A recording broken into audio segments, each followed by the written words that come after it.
नमस्कार।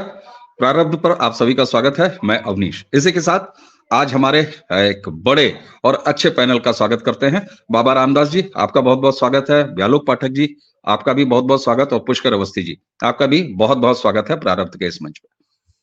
दर्शकों, आज बात कर रहे हैं 2024 के लोकसभा चुनाव, लेकिन इसकी वानगी के रूप में यानी सैंपल साइज हमने लिया है 25 करोड़ आबादी वाला उत्तर प्रदेश, जहां लोकसभा की सबसे ज्यादा यानी 80 सीटें।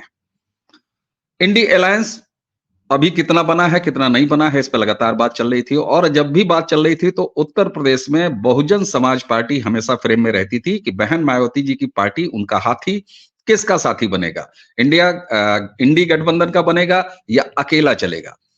कल 15 तारीख थी, बहन मायावती जी का जन्मदिन था, और बहन मायावती जी की राजनीति को जो भी नजदीक से देखा है, फॉलो किया है, वो जानता है कि हर साल 15 तारीख यानी अपने जन्मदिन के अवसर पर वो कुछ राजनीतिक महत्वपूर्ण फैसले लेती हैं।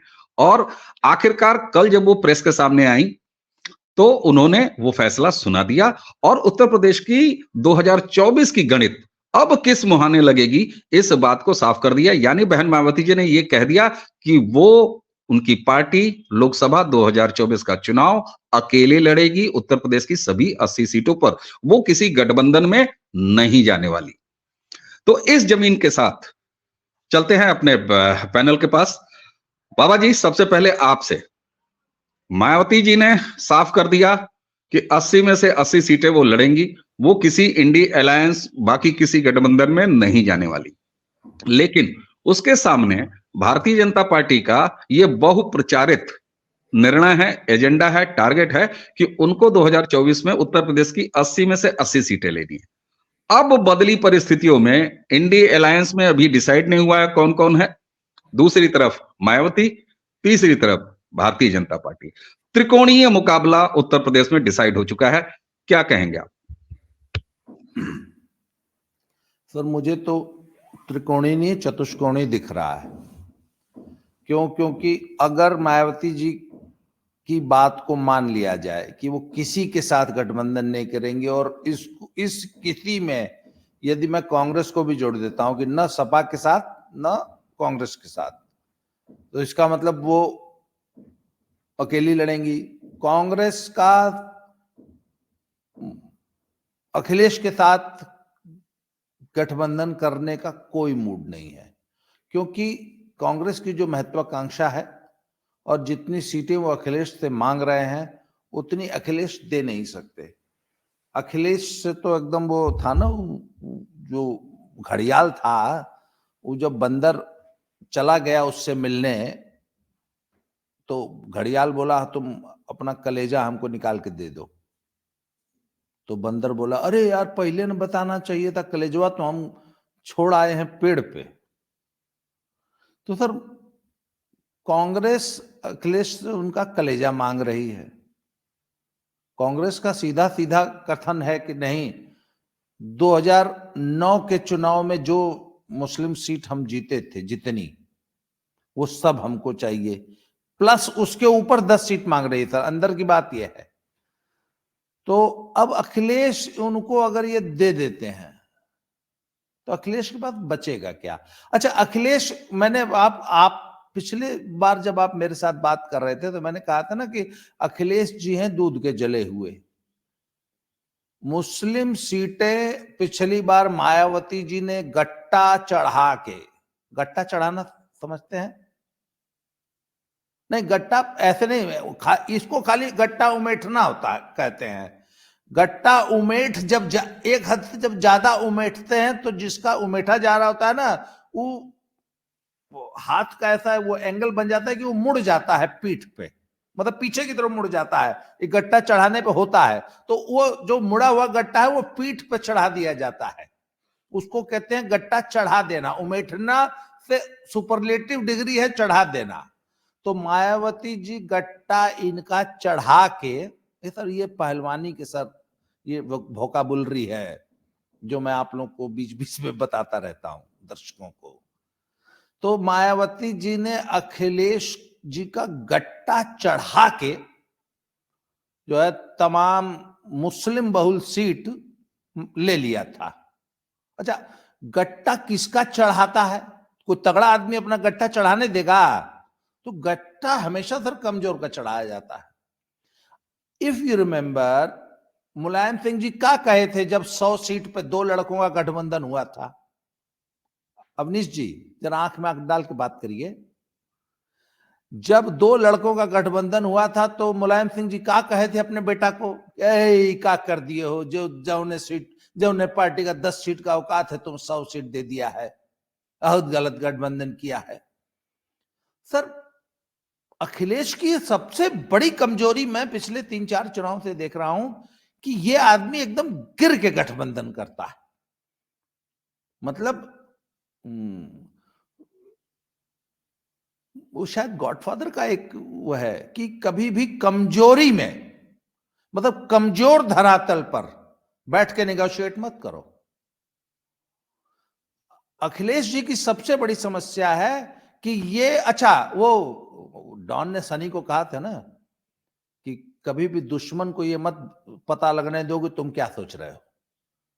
सर, ये अपनी कमजोरियां दुश्मन, जो सहयोगी दल होता है उसके सामने जाहिर कर देते हैं। और आज 30 सीट मांग रही है कांग्रेस और ये नहीं दे रहे हैं ना। अगर सचमुच कांग्रेस चाहेगी तो 30 नहीं सर, सुनिए, अखिलेश जी तो 40 पे भी समझौता करेंगे। इनकी सबसे बड़ी प्रॉब्लम यह है। पर कांग्रेस जो है वो कहती है कि नहीं, हमको अखिलेश की, इनफैक्ट इंडी अलायंस में ये सीट एडजस्टमेंट अखिलेश की तरफ से नहीं टूटेगी सर, ये कांग्रेस तोड़ेगी। कांग्रेस नहीं चाहती कि वो अखिलेश से ये सीट एडजस्टमेंट करे, क्योंकि कांग्रेस इस बार एकदम निर्द्वंद्व उड़ना चाहती है और वो सभी मुस्लिम बहुल सीटों पे बहुत कायदे से चुनाव लड़ेगी। मैं आज बता रहा हूं आपको, हिंदू बहुल पे बेशक न लड़े, मुस्लिम बहुल सीटों पे बहुत कायदे से कांग्रेस चुनाव लड़ने जा रही है। इसलिए सर मुकाबला चतुष्कोणीय है। ठीक, बिल्कुल ठीक बात है। ये आपने अच्छी बात बताई। एक जो चौथा कोण है वो अभी अदृश्य है, सामने दिखाई नहीं दे रहा है, लेकिन आपकी बातों से ये अंदाजा लग रहा है कि वो चौथा कोण कौन सा संभावित है और वो कौन सा फैक्टर है। कई बार ऐसा होता है कि चौथा प्रत्याशी नहीं होता, लेकिन कोई एक मजबूत फैक्टर होता है जो किसी एक को फायदा देता है और बाकियों को नुकसान देता है। तो वो चौथा फैक्टर, चौथा कोण अगर तैयार हो भी जाए उत्तर प्रदेश में, तो वो साफ साफ भाजपा को फायदा देगा। और अगर नहीं भी होता है लेकिन फैक्टर के रूप में मौजूद रहता है हर सीट पे, तब भी भारतीय जनता पार्टी को फायदा देगा। ये शुरुआती बात आपकी तरफ से लेके अब जरा चलते हैं पुष्कर दा के पास। पुष्कर दा, अगर बहुजन समाज पार्टी का इतिहास देखा जाए, उससे पहले जरा वर्तमान कल की बात कर लें। कल मायावती जी ने एक बात और कही अपने प्रेस कॉन्फ्रेंस में। उन्होंने जब ये कहा कि हम किसी के साथ गठबंधन में नहीं जा रहे हैं, तो उन्होंने 2019 के चुनाव की याद दिलाई। उन्होंने कहा कि जब जब हम गठबंधन में किसी पार्टी के साथ गए हैं तो हमारा जो बेस वोट है वो तो ट्रांसफर हो जाता है, लेकिन गठबंधन वाला जो दूसरा दल होता है या बाकी दल होते हैं उसका हमको फायदा नहीं मिलता है। और वहां उन्होंने साफ तौर पर अपने दलित होने को सामने रखा। उन्होंने कहा कि अभी भी मनुवादी विचार बाकी पार्टियों के अंदर मौजूद हैं, लेकिन अगर देखा जाए 2019 तो 38-38 सीटों का बंटवारा हुआ था सपा और बसपा में। मायावती जी 10 सीट जीत गई और जबकि अखिलेश के हिस्से में 5 सीट आई। तो यहां उनकी बात थोड़ी सी गलत लगती है। लेकिन अगर एक फैक्टर और देखा जाए, पुराना इतिहास बसपा का, कि 1999 में बहुजन समाज पार्टी ने 14 सीटें जीती थी, 22.8 के आसपास, 08 के आसपास इनका वोट शेयर था। 2004 में 19 सीटें हो गई और इनका वोट शेयर हो गया 24.67%।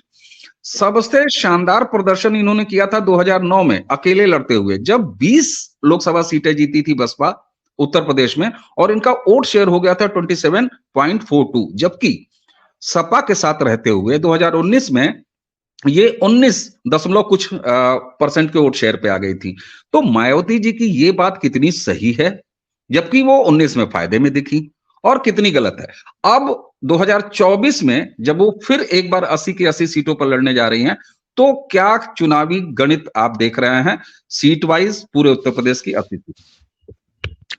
देखिए, ऐसा है कि जो मायावती जी ने कहा कि उनका उनका वोटर जो है शिफ्ट हो जाता है लेकिन दूसरों का उनके पास नहीं आता, वो तथ्यात्मक नहीं है।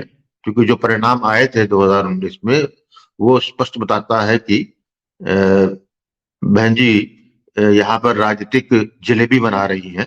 और मैं समझता हूँ कि उन्होंने जो वक्तव्य जो दिया है उनको इशारा कहीं और था, उनकी रणनीति कुछ और है। लेकिन उस रणनीति पे पहुंचने के लिए उनको ये बताना जरूरी था, अपने आप को क्लियर करना था कि मैं क्यों नहीं कर रही हूं।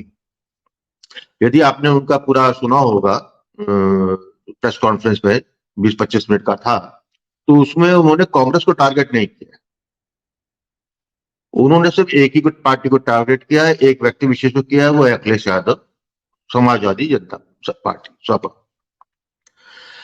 तो इसके मतलब स्पष्ट है कि मेरा दृष्टिकोण ये समझने का है कि Mayawati is a realistic politician. 2024 के चुनाव के संदर्भ में मायावती बिल्कुल रियलिस्टिक पॉलिटिक्स कर रही हैं। उनको अच्छी तरह पता है कि 2024 में कोई भी कैसा भी गठबंधन हो जाएगा, उसमें जो है जो अंतिम परिणाम आना है उसमें थोड़ा बहुत फर्क पड़ सकता है, लेकिन विशेषकर उत्तर प्रदेश में अंतर नहीं आता है। इसलिए उन्होंने अपना टारगेट चुना 2027। 2024 में वो अपने को तौल रही हैं। उसके अंदर जो है, जो कि एक फैक्टर सबके साथ है, वो है मुस्लिम वोट बैंक, जिसको लेके कि कांग्रेस बहुत अहलाद में है। और उसको लेके अखिलेश की सपा पार्टी जो है वो एक डरी हुई पार्टी समझ में आती है। उसका वो कॉन्फिडेंस मुझे नहीं दिख रहा। जो अभी बाबा रामदास जी ने बात कही कि मुस्लिम बहुल सीटों पे जो है कांग्रेस बहुत जबरदस्त चुनाव लड़ेगी, उसका पूरा कांग्रेस का ये कह सकते, तो वो अपने हिसाब से इसलिए सोच रहे हैं कि हमारा ये सेमीफाइनल है। 2024 को वो भी गिव अप कर चुके। वो अपनी जो ये टेस्टिंग करना चाहते हैं जो अभी तक अन्य राज्यों में, विशेषतः कर्नाटक और तेलंगाना में जो उनको सफलता मिली है, जहां स्पष्ट दिखा कि मुस्लिम वोट बैंक एक वोट बैंक की भांति जो है मेजॉरिटी में कांग्रेस की तरफ शिफ्ट हुआ, उसकी धरती पे, वो उत्तर प्रदेश की धरती पे उसको जो है टेस्ट करना चाहते हैं, जिसको लेके और वही वोट बैंक जो है अखिलेश की ताकत भी है, क्योंकि वो एक ही समीकरण पे चल रहे हैं, यादव और मुस्लिम। कांग्रेस के लिए खोने के लिए कुछ नहीं है, पाने के लिए बहुत कुछ है। और अखिलेश के पास खोने को ही खोने को है। तो यहां पर जहां पर आती है मैवरिक मायावती जी। मायावती जी ने प्रयोग किया था आजमगढ़ के उपचुनाव, जिसमें गुड्डू जमाली को खड़ा किया था और सपा अपनी सीट हार गई थी। अच्छे वोट खींचे थे गुड्डू जमाली ने। मेरा तो मानना यह है कि मायावती जी जो है जहां जहां सपा खड़ी होगी वहां पर वो एक एक गुड्डू जमाली ढूंढेगी, और उस गुड्डू जमाली खड़ के अंत में जो है मायावती और उनका जो कमिटेड वोटर है वो तो रहेगा। इनको भी देखना है कि वो कितना गुड्डू जमाली पैदा करके कितना कर सकती है। क्योंकि 2027 में उनकी जो है, क्यों जाने 2024 जा चुका, क्योंकि यहाँ पर खड़गे जी पहले प्रधानमंत्री की बना दिए गए। यदि खड़गे जी को इंडियन अलायंस ने ना बनाया होता, क्योंकि एक उनका ईगो भी है मायावती का शुरू से, सबसे बड़ी कुर्सी होनी चाहिए, वही बैठी होनी चाहिए, बाकी सब दरबारी की भांति उनके होना चाहिए। ये उनका एक कह सकते हैं कि को एक उनका है शुरू से, जब से राजनीति में आई मैं उनको देखा एक बात को कि इस चीज को लेकर बहुत ही सेंसिटिव है, संवेदनशील है और सजग है, और इस पर कोई कॉम्प्रोमाइज नहीं करती। मतलब जो आप ये समझ लीजिए कि वो नहीं जाती हैं, लोग उनके पास आते हैं, किसी नंबर दो से बात भी नहीं करती उनसे। जो है ये संभव नहीं कि खड़गे आकर जो है और उनसे बतिया लें, सवाल ही नो। सोनिया गांधी और राहुल गांधी से कम की बात ही नहीं। और जब भी जो है आ रहा होता है तो बकायदा वहीं से आता है। मायावती कभी मैंने आज तक नहीं देखा कि कांग्रेस के दरबार में गई हो या सोनिया गांधी दरबार में गई। तो ऐसी स्थिति में सब अपनी अपनी भूमिका, भविष्य की भूमिका देख रहे हैं कि उनके पास क्या है, क्या बचा है इसके अंदर। और मैं समझता हूं कि वो जो है 2027 में या भविष्य में उत्तर प्रदेश में सपा को रिप्लेस करके एक अपनी चुनौती बनाना चाहती है। और वो ये भी देख रही है कि ये जो आपका कांग्रेस का इस बार का होगा वो सबसे बेहतरीन परफॉर्मेंस आएगी, इसके बाद कभी नहीं आता। जैसे कि जब दूध दूध उबलता है और उसके बाद आप गैस बंद कर देते हो, झाग बैठ जाती है, तो ये कांग्रेस का भी आखिरी हिप है, क्योंकि इसके पास सिर्फ मुसलमान वोट ही रह गए। क्योंकि जो है एक छवि कांग्रेस की स्पष्टता बन गई है कि वो एक मुस्लिम पार्टी के तौर पे अपने आप को प्रायोजित कर भी रही है।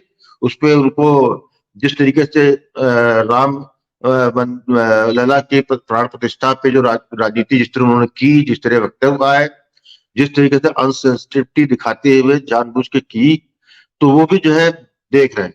तो मैं समझता हूं कि क्योंकि मायावती भी एक चीज जानती है कि बसपा व्यक्ति विशेष पार्टी रह गई। पहले जो कैडर वाली पार्टी जो काशीराम जी ने बनाई थी वो बसपा नहीं रह गई। अब सब मायावती जी के आभा मंडल की बसपा है। वही और दूसरी पार्टी जो सपा है वो भी केवल जो है सफाई परिवार की आभा मंडल पे। जो भी आज तक अखिलेश खाए हैं पिए हैं वो मुलायम सिंह का जो 30 साल 40 साल का जिनका राजनीतिक कैरियर में काम किया था, सही किया गलत किया जो भी किया, उसका खा रहा है। दूसरा, मायावती जुझारू है, अखिलेश जुझारू नहीं है। भले मायावती जी ने अपने भतीजे को जो है आनंद को सामने कर दिया है, लेकिन ये सब उनकी जो है सोची समझी रणनीति है। 2024 के बाद वो जो है जब नया धूल छट जाएगी, 2024 बैठ जाएगी, नई सरकार बन जाएगी, तब वो उत्तर प्रदेश में एक चीज से संतुष्ट होना चाहती है कि उन्होंने सपा को साफ कर दिया। उनकी व्यक्तिगत ये राजनीति से ऊपर मुझको बहुत कुछ जो है उनके निर्णय, व्यक्तिगत सुखांश या व्यक्तिगत जो उनके गोल है, या जो उनकी जो है अखिलेश मुलायम परिवार से जो उनकी वितृष्णा जब जाहिर हो जाती, क्योंकि इस बार जो है उन्होंने बड़ा स्पष्ट रूप से कहा गेस्ट हाउस कांड की, उन्होंने फिर उनको याद आ गई इस बार। और एक चीज और मैं आप लोगों का ध्यान दूंगा, आकर्षित करूंगा, कल यदि आपने सुना होगा तो अपने व्यक्तित्व में उन्होंने कहा है कि जब मुझे रामलला प्राण प्रतिष्ठा वाली पूछा तो उन्होंने कहा कि बहुत अच्छा हो रहा है और मैं इसका बहुत समर्थन करती हूँ। बिल्कुल बिल्कुल आपने, लेकिन साथ में उन्होंने ये कहा कि बाबरी मस्जिद का कोई कार्यक्रम होगा तो मैं उसका भी स्वागत करूंगी। बाबरी मस्जिद का नाम जो है किसी राजनीति ने लिया है तो केवल मायावती जी ने लिया है, ना कांग्रेस ने बाबरी मस्जिद का नाम लिया, भाजपा तो लेती ही नहीं है, ना अखिलेश यादव ने लिया। ये जो बाबरी मस्जिद का जो शगुफा छोड़ा है ना उन्होंने, ये जो है पुराने दर्द जो है मुसलमानों के बीच में, उसको उन्होंने छेड़ा है और यही वक्त उसी को टेस्ट करना है। मेरा आपका तो मानना यही है कि जो पीछे है वो सपा को समाप्त कर मुस्लिम में कितना रिटेन कर पाती हैं, क्योंकि उसके बाद उन्हें कांग्रेस से डर बिल्कुल नहीं। ठीक बात, बिल्कुल ये बात आपकी समझ में आती है। और शायद जब आप इस बात को अंडरलाइन कर रहे हैं कि उन्होंने बाबरी मस्जिद का नाम लिया, तो मैं उनकी उस बात को आपके इस आकलन से जोड़ रहा हूं कि वो 2024 के चुनाव पे जहां जहां सपा लड़ेगी वहां आजमगढ़ के तर्ज पर एक एक गुड्डू जमाली खोजेंगी। तो ये बात बाबरी मस्जिद का नाम लेने से कनेक्ट होता है। व्यालोक जी, कल के उस प्रेस कॉन्फ्रेंस में जब उन्होंने पहले करीब 22 मिनट खुद बोला, वो तो एकल मार्गी हैं इस मामले में, पढ़ा भाषण देती हैं, तो प्रेस कॉन्फ्रेंस भी पढ़ के करती हैं, तो करीब 22-23 मिनट उन्होंने अपने बोला, उसके बाद अपनी लिखी किताब का विमोचन किया, उसके बाद उन्होंने पत्रकारों से कुछ सवाल पूछने को कहा। पहला सवाल जो उनसे पूछा गया वो था कि क्या आपको 22 जनवरी के श्री राम लला मंदिर उद्घाटन का न्योता मिला है? मायावती जी का उत्तर था जी, मिला है। क्या आप वहां जाएंगी? उन्होंने कहा देखिए हम पार्टी के कामों में अभी व्यस्त हैं और अगर अभी तो बहुत दिन पड़े हुए हैं 22 तारीख में, तो अगर मेरा मामला बन गया जाने का तो मैं बिल्कुल जाऊंगी। उसके बाद जो उन्होंने कहा वो बड़ा महत्वपूर्ण है। उन्होंने कहा कि जो मंदिर अब बन रहा है उसके लिए सभी को बहुत-बहुत शुभकामनाएं। यह बहुत अच्छा काम हो रहा है। भारतीय जनता पार्टी इसका श्रेय ले रही है, वो उनका राजनीतिक बयान था। तो कुल मिला के बहुजन समाज पार्टी की सुप्रीम मायावती जी ने प्रभु श्री राम के प्रति अब तक किसी भी विपक्षी पार्टी के बनस्पत सबसे शानदार और स्वागत योग्य स्टैंड लिया है। तो इसको आप किस तरीके से देखते हैं? और खास तौर से मैं आपसे जय भीम और जय मीम वाला जो एक मुहावरा है उसके आलोक में पूछना चाहूंगा। जब आज लगभग श्री राम लला के मामले को, उनके मंदिर को, उनके प्राण प्रतिष्ठा को लोगों ने अछूत बना दिया है विपक्षी पार्टियों ने, ऐसे में दलितों का रिप्रेजेंटेशन करने वाली मायावती जी का अगर प्रभु राम के मंदिर पर ये स्टैंड है, कैसे देख रहे हैं इसको? पहले तो मैं इंडी अलायंस का रोल प्ले कर लूं 1 मिनट आप लोगों की आज्ञा से। बहन मायावती जी की नस दबा रखी है, सीबीआई तोता है, ईडी तोता है और नरेंद्र मोदी जी फासिस्ट हैं, फांसीवादी हैं। उन्होंने बहन मायावती को फंसा रखा है, इसलिए ये सारा बयान है। ये इंडी अलायंस का बयान है। अब जरा चलते हैं बाबा की ओर, वहां से शुरू करता हूं, फिर इस पर आऊंगा। इन्होंने कहा कि अखिलेश की मजबूरी है, नहीं कांग्रेस की मजबूरी है। इन्होंने कहा कि कांग्रेस अगर चाहेगी तो अखिलेश गठबंधन करेंगे ही करेंगे। अखिलेश 40 क्या 50 30 क्या 40 सीट पर भी करेंगे, ऐसा नहीं है। इनसे मैं पूरी विनम्रता से असहमत हूं। अखिलेश को अपनी औकात पता है। औकात को मैं कोट अनकोट करता हूं। जितने भी ये वन मैनशिप वाले पार्टियां हैं और जब उनका संक्रमण काल होता है तब आप देखिए, आप तमिलनाडु से शुरू कीजिए। जो करुणानिधि की धमक थी वो आज उसके बेटे की देख लीजिए, और उसका बेटा जब जाएगा तो उस नाबदानी कीड़े की धमक देख लीजिएगा जो सनातन को इरेडिकेट करने की बात करता है। आप बिहार में चले आइए तो जो लालू की धमक थी वो देख लीजिए, तेजस्वी क्या कर रहे हैं। नीतीश के तो खैर कोई है ही नहीं, अब ललन सिंह थे, ललन सिंह को उन्होंने भगा दिया। उसी तरह यूपी में मुलायम की जो धमक थी और मुलायम की जो हनक थी वो अखिलेश की नहीं है। अखिलेश जानते हैं कि उनको अपने दम पर उतनी सीटें लड़ने का उनमें मादा नहीं है, इसलिए वो हर एक बार, यहाँ तक कि कांग्रेस जैसी गई गुजरी पार्टी के साथ भी वो गठबंधन कर लेते हैं, 2 लड़के चले आते हैं, जबकि उनको भी पता है कि संगठन के स्तर पर, विचार के स्तर पर और बाकी सभी स्तरों पर कांग्रेस 1 सीट लाने की स्थिति में आज की डेट में उत्तर प्रदेश में नहीं है। इस बार शायद रायबरेली वाली सीट एक जो बची हुई है वो इस बार वो भी चली जाएगी। आपने जो सवाल किया कि राम मंदिर को लेकर जो मायावती जी ने बयान दिया है, आप गौर कीजिए पिछले 10-12 वर्षों से या जो भी, मायावती जी का जो वो पहला दौर था जब कांशीराम थे और तिलक तराजू और तलवार इनको मारे जूते चार वाला दौर जब खत्म हुआ, उसके बाद से मायावती की तरफ से न तो भारत विरोधी कोई बयान आया है, न सनातन विरोधी कोई बयान आया है। कोई बयान आया हो तो आप तीनों मुझे करेक्ट कर दें, कोई दर्शक श्रोता मुझे करेक्ट कर दें। मैं 200% आपकी बात से सहमत हूं, बिल्कुल सहमत हूं। कभी नहीं, और बल्कि वो जूते मारो चार वाला नारा तो हाथी नहीं गणेश है, ब्रह्मा विष्णु महेश है, वहां तक पहुंचा और वहां से जी। ऊपर अब तक कायम है, वो साफ दिखाई देता है। और उसके बाद उन्होंने, कौन थे वो उनके सलाहकार या हैं अभी भी, बाभन जो थे ब्राह्मण मिश्रा को, मिश्रा जी को, सतीश चंद्र मिश्रा को उन्होंने बनाया। उसके बाद उन्होंने सोशल इंजीनियरिंग की जो आजकल अखिलेश यादव कर रहे हैं। कभी वो अंबेडकर की फोटो लगा देते हैं, कभी वो स्वामी प्रसाद मौर्य से सनातन को गाली दिलवाते हैं, कभी दो चार ओबीसी को जबरदस्ती खींच के ले आते हैं कि नहीं भाई तुम भी रहो, कुर्मी भी रहो, कोयरी भी रहो, फलाने भी रहो, अलाने भी रहो।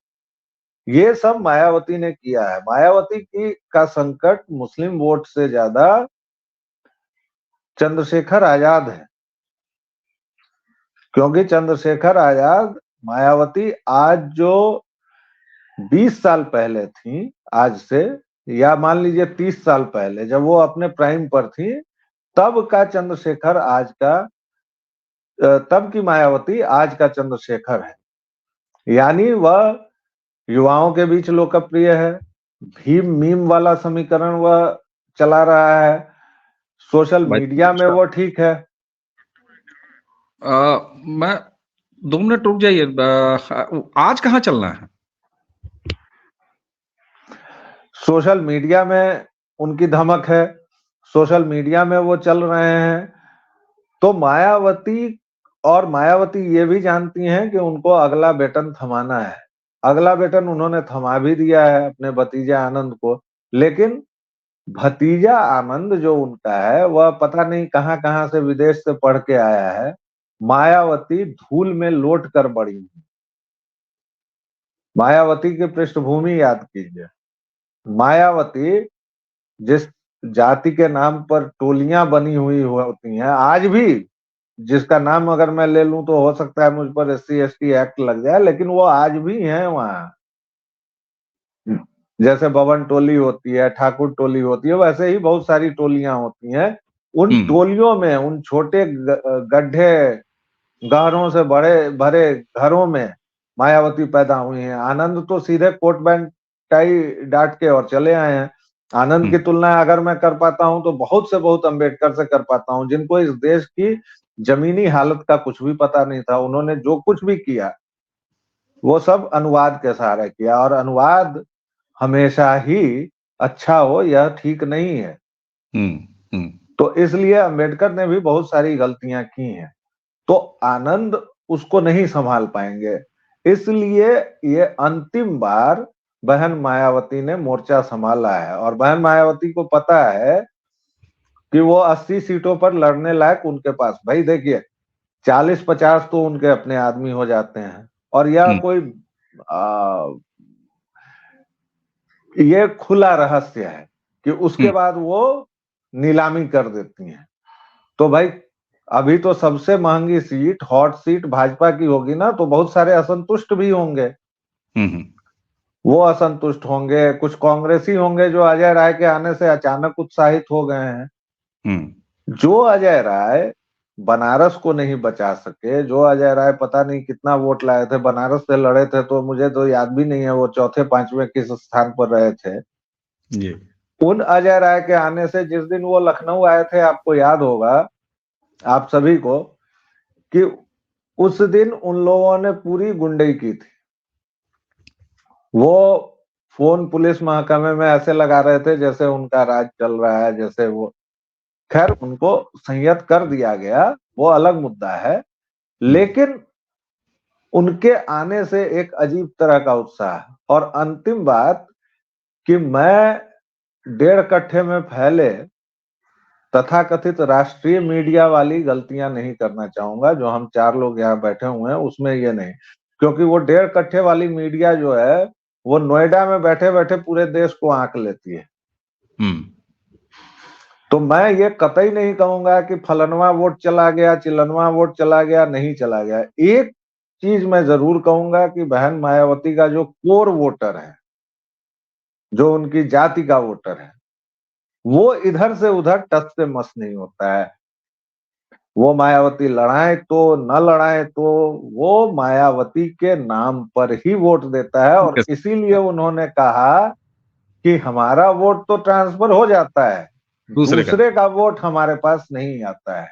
बिल्कुल। अभी पिछले चुनाव में वही वोट थोड़ा बहुत भाजपा की तरफ शिफ्ट होता दिखा है। अब उसके आंकड़े नहीं है मेरे पास कि मैं 5 आदमी से बात कर लूं और मैं कहूं कि पूरे देश में एक लहर छा गई है और बहन मायावती का पूरा वोट जो है वो शिफ्ट हो गया है भाजपा की तरफ, ऐसा मैं नहीं कहूंगा। दूसरी बात यह है मायावती के साथ कि उनका कोर बेस भी अब दरक रहा है, चुनाव दर चुनाव वो लगातार, क्योंकि वो पहले की तरह एक्टिव नहीं है, वो ट्विटर वाली राजनीति करने लगी हैं, वो पहले जाती थी, लोगों के बीच रहती थी, अब वो नहीं जा रही हैं, और उन्होंने जिसको उत्तराधिकारी बनाया है वो अगर जाएगा तो अंड बंड ही बोलेगा। हार्वर्ड और कैम्ब्रिज का पढ़ा आदमी भला घुरहु से क्या बात करेगा? ठीक बात है, बिल्कुल नहीं कर सकता है ना।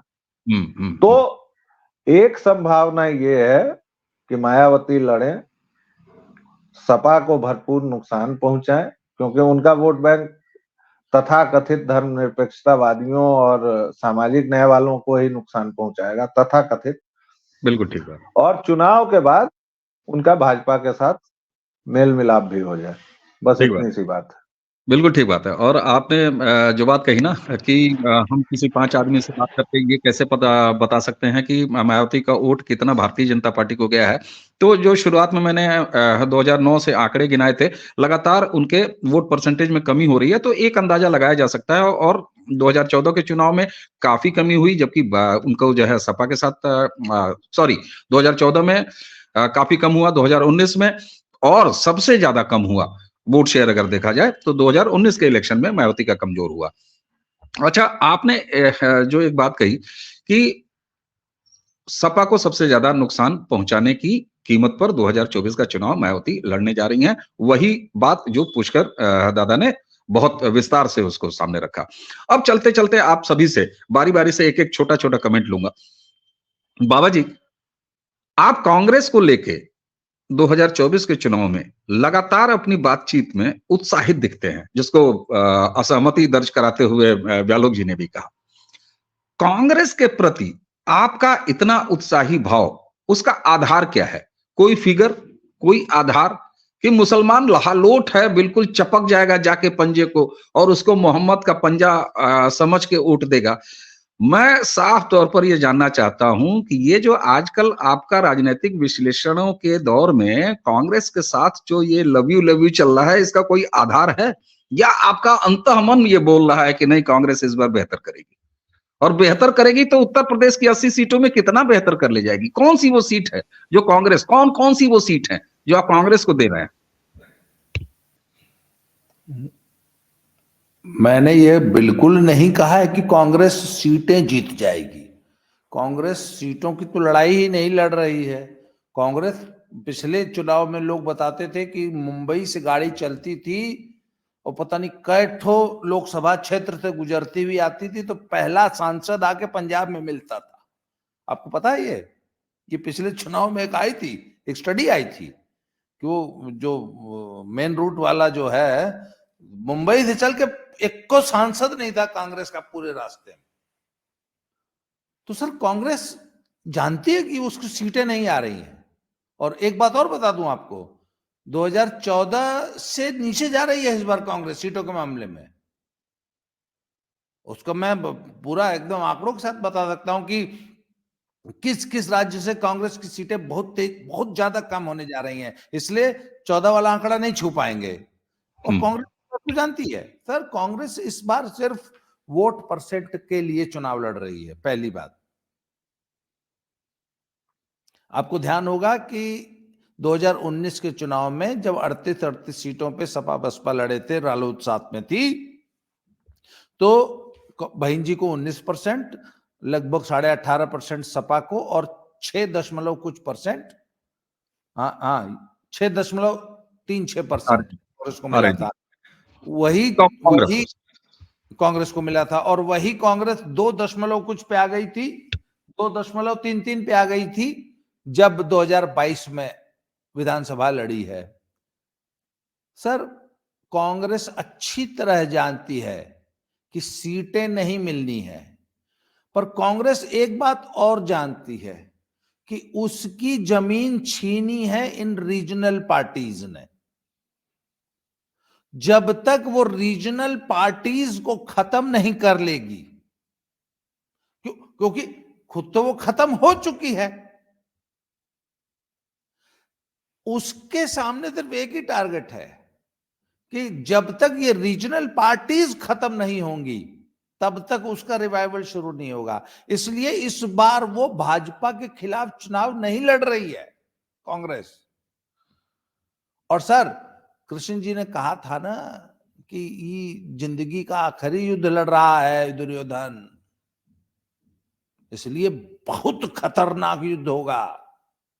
सर, जब आदमी के पास खोने के लिए कुछ नहीं होता है ना, फिर जब वो युद्ध लड़ता है तो वो बहुत खतरनाक युद्ध होता है।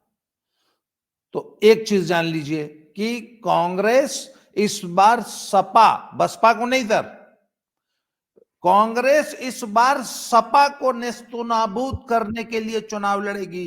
भाजपा से उसकी लड़ाई नहीं है सर। बिल्कुल बिल्कुल बिल्कुल पहली बिल्कुल। दो मिनट और लूंगा सर। बड़ा मजेदार किस्सा बताता हूं। जब पिछली बार चुनाव हुआ तो 38 सीट मायावती पाई, तो लड़के बोलने लगे कि अब की बात बहुत नुकसान होगा, सिर्फ 38 टिकट बेची हैं बहन जी। तो हम कहे तुम लोग मूर्ख हो, तुम लोग को कुछ पता ही नहीं है। इस बार मायावती बहुत महंगा टिकट बेचेगी। कौन सा? हाउ जोन की सपा के कोटे वाला टिकट है। सेम यही हुआ सर, गाजियाबाद की सीट थी। गाजियाबाद वाला जो कैंडिडेट था वो अखिलेश जी को 10 करोड़ में दे के टिकट, पुष्कर दादा ध्यान से सुनिएगा, 10 करोड़ में टिकट लेकर आया। तो जब टिकट ले आया तो बहन जी का संदेश पहुंचा कि है पैसा अभी तक तुम्हारा नहीं आया। तो बोला कौन बात पैसा? बोले अरे पैसा पहुंचाओ। बोले वो तो हम दे दिए वहां अखिलेश जी को। बोले सरऊ तब उन्हीं से वोट लेना, वोट तो हम न दूंगी 2.5 लाख। तो हाउ जो 2.5 लाख वोटवा तुमको ट्रांसफर करना है, उसका पैसा दो। और सर 16 मतलब ऐसे इन चीजों के प्रूफ तो नहीं होते। अखिलेश को 10 करोड़ दिया था, इस 10 लाख पहले ली, 6 करोड़ बाद में ली। और लोगों ने शिकायत की, अच्छा ये तो जितने में आप टिकट बेचती थी उसका 4 गुना आप वसूल रही हैं। जितने में खुद का टिकट बेचती थी उसका 4 गुना वसूलती थी। तभी उसी दिन अखिलेश जी जो है कान पकड़ लिए कि दुहाई भागा, आज के बाद बहन जी से पैक्ट नहीं करना है। ठीक बात सर, ये तो इनका गठबंधन धर्म है। धर्म है। नहीं, इनका गठबंधन धर्म है। अरे सर, इनका गठबंधन धर्म, ये तो आप बता रहे हैं अनऑफिशियल सूचना है। ये जो आप नोट गिना रहे हैं ये भी अनऑफिशियल है। ऑफिशियली जो पब्लिक डोमेन में है, जिसको करोड़ों लोगों ने देखा है भारतीय राजनीति में होते हुए, बहन जी ने जब मुलायम सिंह के साथ सरकार बनाई, गठबंधन धर्म देखा था सबने। जब उन्होंने भारतीय जनता पार्टी के साथ सरकार बनाई, गठबंधन धर्म तब भी देखा था। और वो किस्सा मैं चाहूंगा कि आप जल्दी से ये बता दें कि जब काशीराम जी और मायावती जी साथ आते थे और जब मुलायम सिंह के साथ गठबंधन में सरकार चला रही थी बहन जी, तो वो उस कमरे के सीन को जरा रिक्रिएट कर दीजिए 1 मिनट में, फिर मैं पुष्कर दादा के पास लूं। आपको याद होगा कि हम लोग पुष्कर दादा की जब बिटिया का ब्याह हुआ था तो जिस कमरे में मैं ठहरा था, उस कमरे में तो ठहरे थे ब्रह्मदत्त द्विवेदी, और उसके ठीक बगल वाला कमरा, और जिसके जो बगल वाला कमरा था उसमें थे आनंद भाई।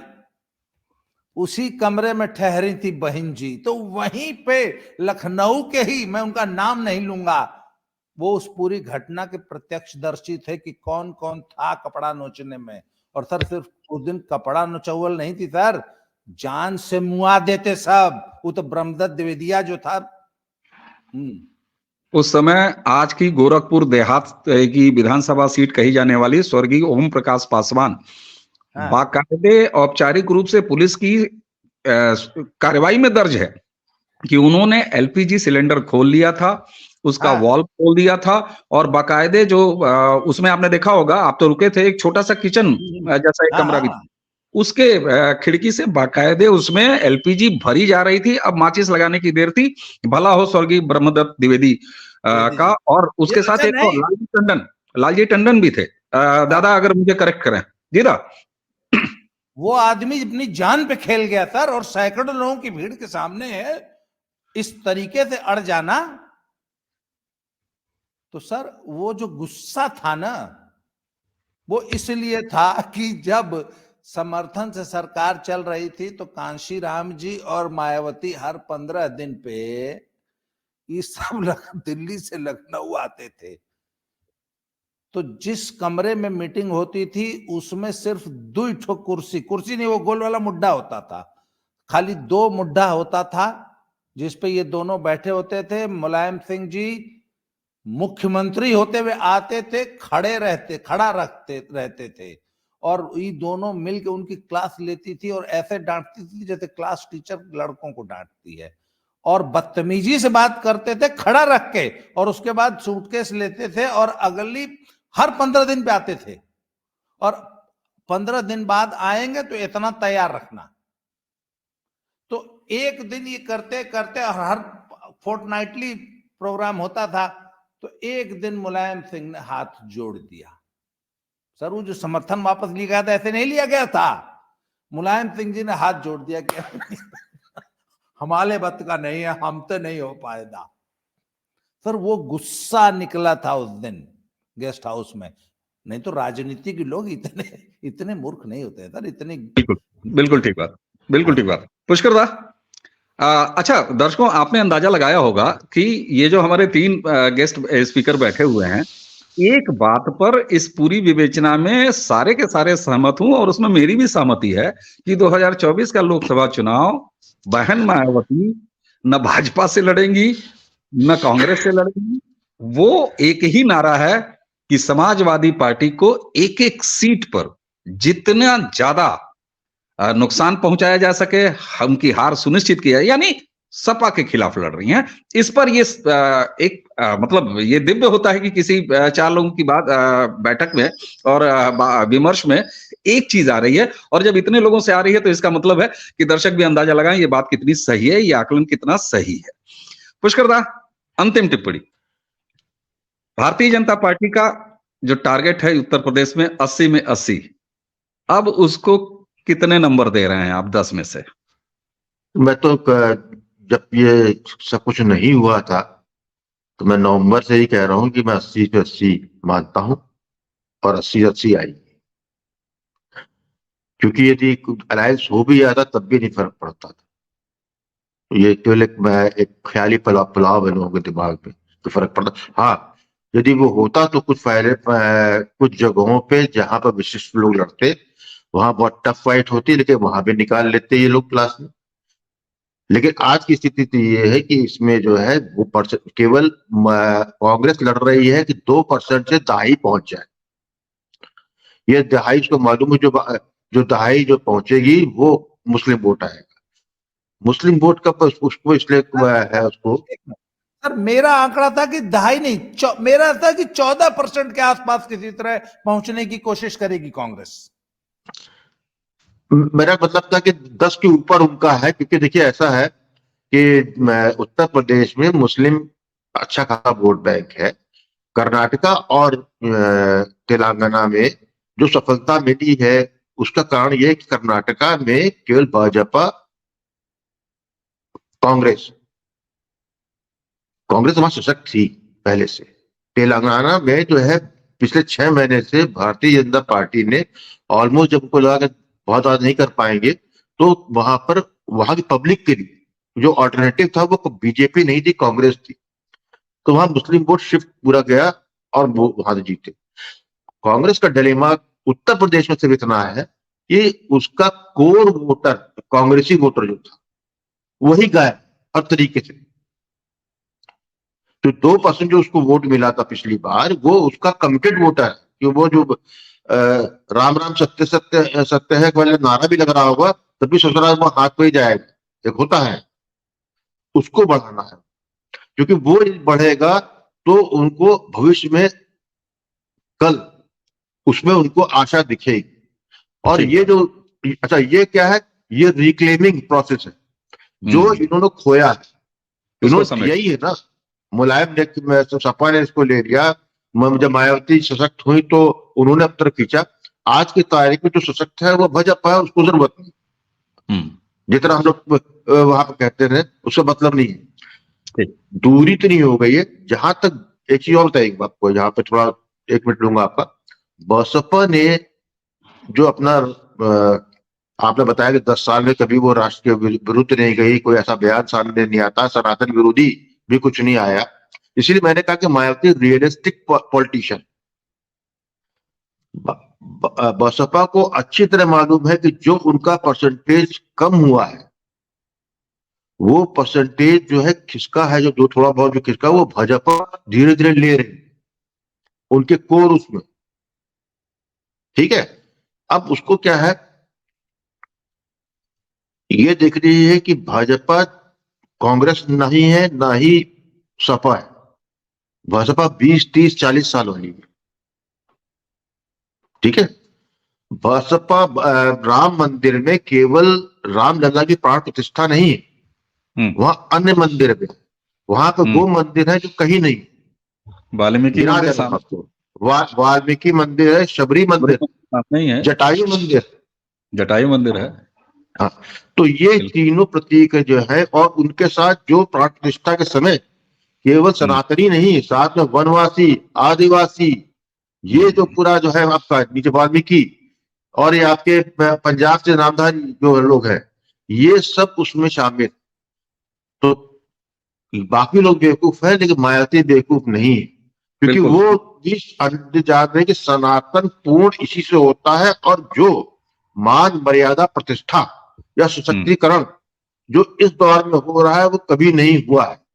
ठीक है। और ये एक 22 जनवरी 2024 एक शताब्दियों में होने वाली एक घटना है, जिसके के रिपलिंग इफेक्ट जो है दशकों तक आते रहेंगे। तो इसलिए वहां पे छेड़छाड़ बिल्कुल नहीं की उन्होंने। वहां पे उन्होंने अपना पूरा ओजस रखा, और बाबरी मस्जिद कह के उन्होंने उस वोट को हिट किया जिसके लिए कांग्रेस लड़ रही है, और सपा का ऑक्सीजन। ठीक, बिल्कुल ठीक। इसीलिए मैं कहूँगा कि ये मायावती का जो है, ये 2024 से उनको मालूम कुछ नहीं, 2027 भविष्य, भतीजे का भविष्य।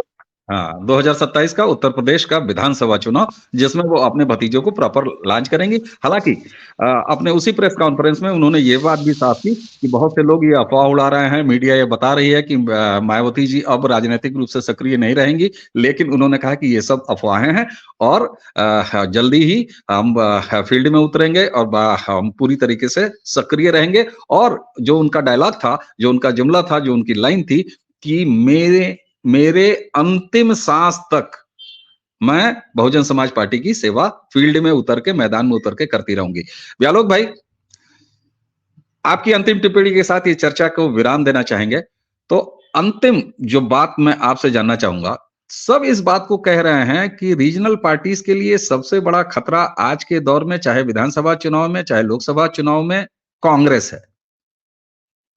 कांग्रेस से रीजनल पार्टीज को खतरा है। ऐसे में pan India Congress INDI alliance को कितना सहेज पाएगी?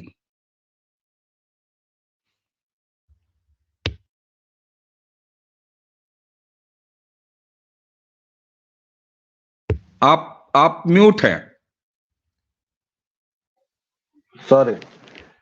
इंडी अलायंस नाम सुनते ही एक तो मुझे हंसी आ जाती है, उसको रोकना ऑन स्क्रीन बड़ा मुश्किल लगता है। कौन सा अलायंस, कहाँ का अलायंस? 120 सीटों में कहीं दिख ही नहीं रहा है।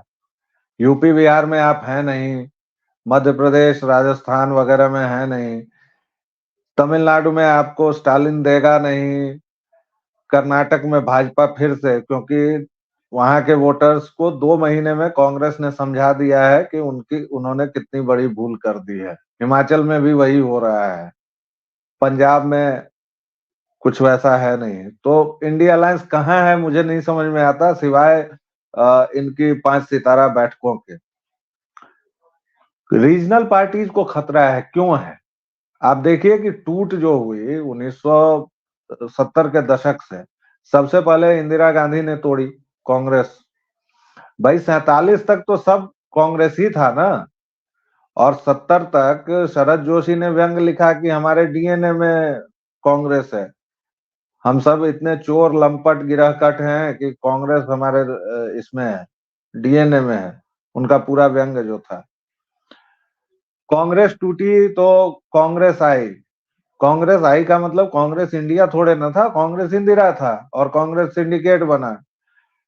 अब ये भाई लोग 4-5 साल पहले ये गिराकट लोग, विषधर राहुल की माँ चुपके से जाके एक एफिडेविट बना देती है इंडिया नेशनल कांग्रेस। काहे का इंडिया नेशनल कांग्रेस भाई? और उसको जोड़ देती हैं कि 150 साल की हमारी लेगेसी है। काहे की है? 70 में टूटी कांग्रेस, उसके बाद 89-90 में जो भूडोल मचा, उसके पहले आप आइए जनता पार्टी, तब तक सब लोग थे। इस बीच केवल जनसंघ था जिसकी धारा अलग चलती रही, जनसंघ और आरएसएस की। बाकी तो सब कांग्रेसी ही थे। फिर जनता पार्टी बनी, फिर 2 दलों की सदस्यता हुई। ये सब दर्शकों को पता है, नहीं पता है जो आज की जनरेशन को, वो गूगल कर लेंगे।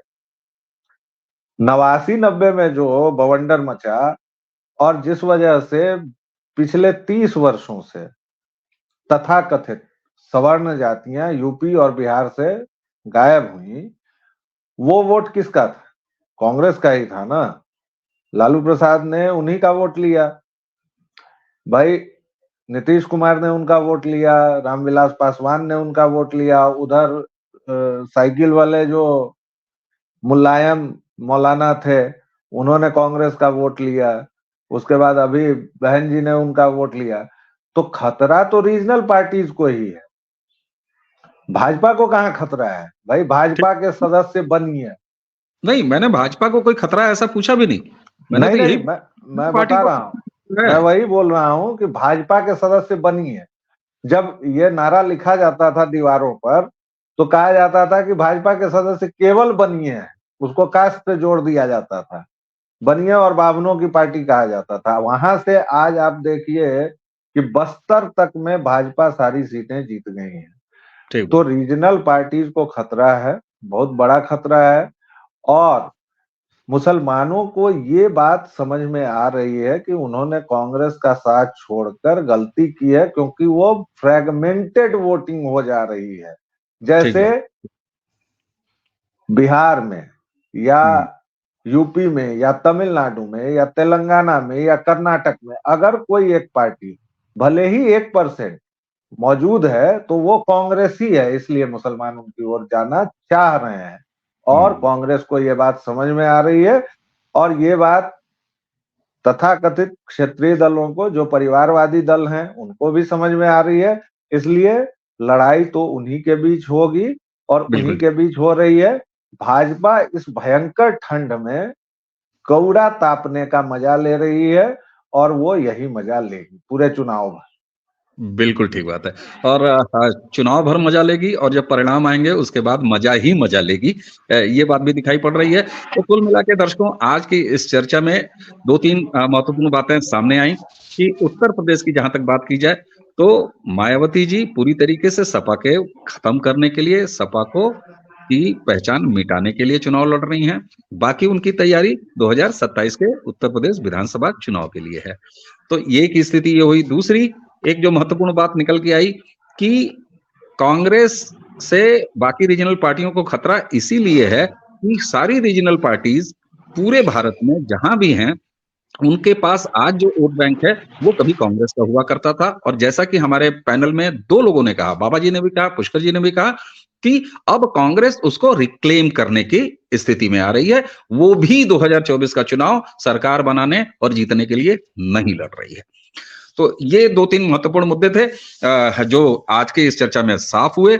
और इसी के साथ मर्यादा पुरुषोत्तम भगवान राम के 22 जनवरी अयोध्या की प्राण प्रतिष्ठा पर बहन मायावती जी ने जो कुछ सधा हुआ और अच्छा सुंदर स्टैंड लिया है, बयान दिया है, उसका मुझे लगता है कि हम चारों स्वागत करेंगे और इसी के साथ सारे दर्शक स्वागत करेंगे। और पुष्कर दा की अंतिम एक शब्द से मैं वाकई में सहमत होते हुए ये चर्चा समाप्त करना चाहूंगा कि मायावती जी उत्तर प्रदेश में वाकई में एक नेता हैं और दूरदृष्टि रखने वाली नेता हैं, मैच्योर्ड पॉलिटिशियन हैं। ये बात कल के उनके प्रेस कॉन्फ्रेंस और उसके बाद उनके स्टैंड से साफ होता है। व्यालोक भाई ने जो कहा कि पिछले 10-1 साल से जो उनकी राष्ट्रवादी राजनीति रही है उससे भी साफ होता है। तो इन्हीं विचारों के साथ दर्शकों आज की ये चर्चा समाप्त करने की आज्ञा चाहेंगे। बाबा जी, गहलोत भाई, पुष्कर जी, आप तीनों को बहुत बहुत धन्यवाद। और इसी के साथ आइए दर्शकों को प्रणाम करते हैं। जय प्रणाम भाई, प्रणाम। जय सिया राम।